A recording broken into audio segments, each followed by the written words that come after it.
Need frosting fast?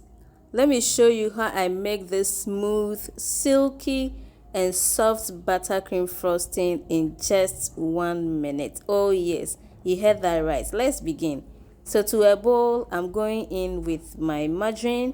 You can as well use butter, okay? Margarine also works perfectly. I'll then go ahead and add my icing sugar.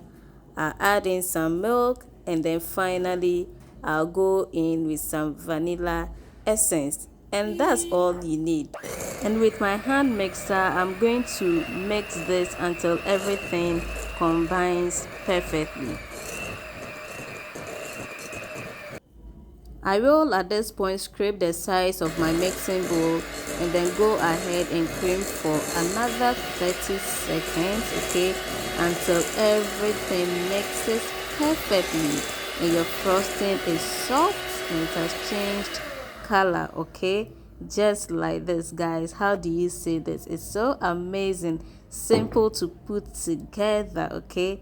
Look at how gorgeous it is looking. It is soft, silky, and smooth. You can use this on your cakes, your cupcakes, your pan sheets of cake. You can pipe this in any shape that you want. If you enjoyed this video, do not forget to give me a thumbs up. Bye.